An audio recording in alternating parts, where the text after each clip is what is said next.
name's Paul Wright. I'm lead designer on Sniper Elite 4 at Rebellion.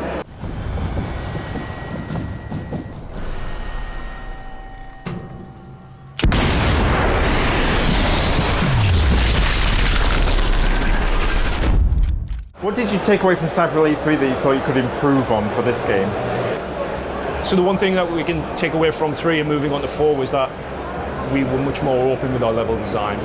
We got a lot of processing power when we moved to current gen and left last gen. So our levels are huge.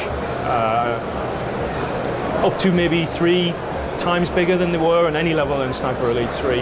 The footprint's massive. So with that, we had all this space.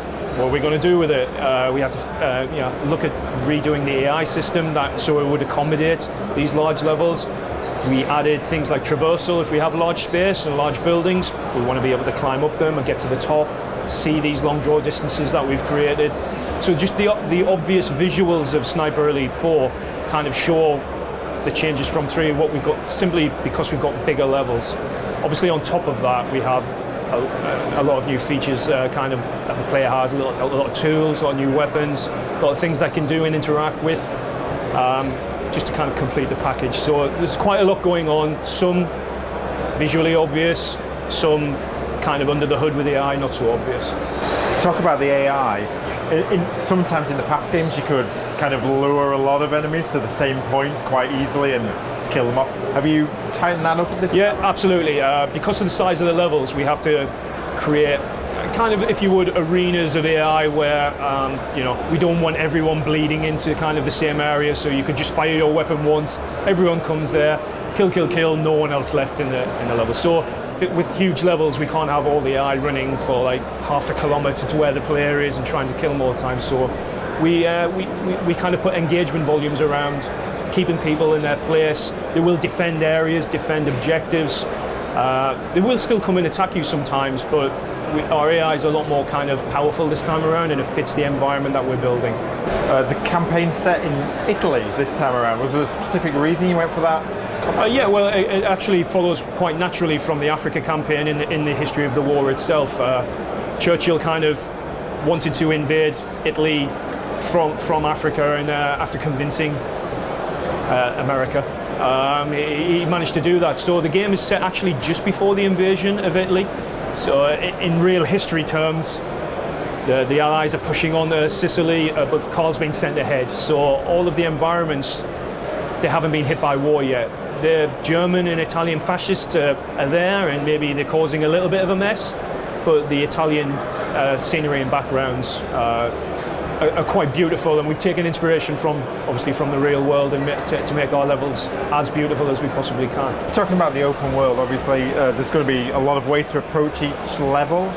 Are you building in any specific challenges or reasons to come back to levels that will make you take certain routes? Absolutely. Our replayability was kind of high up on our design kind of wish list really early on. So when the levels were being built, we had every level's got a core objective, as it were. You could basically run and just do the core objective.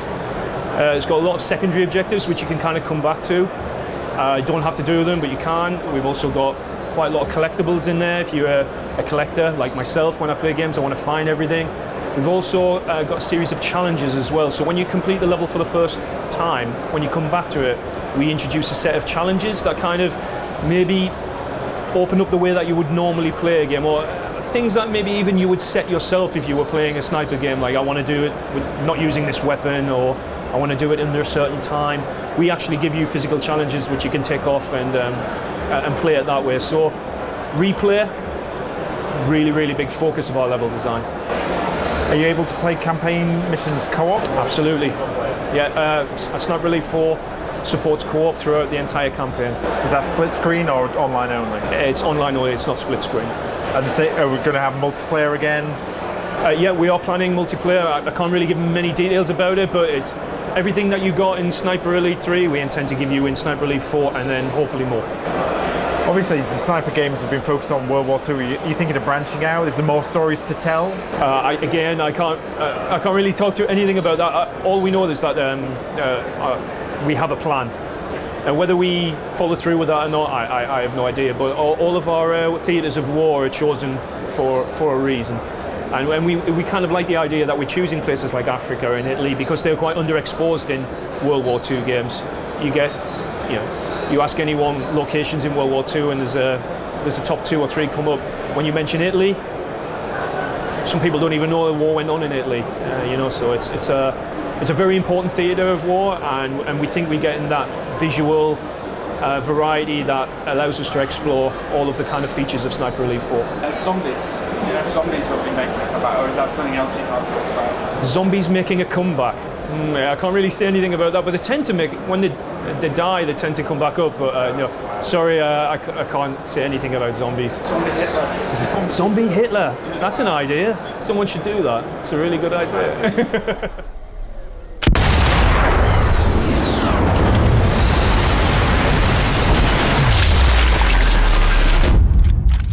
Sniper Elite 4, it's released 14th of February 2017, and we're working hard to make it the best Sniper Elite there is.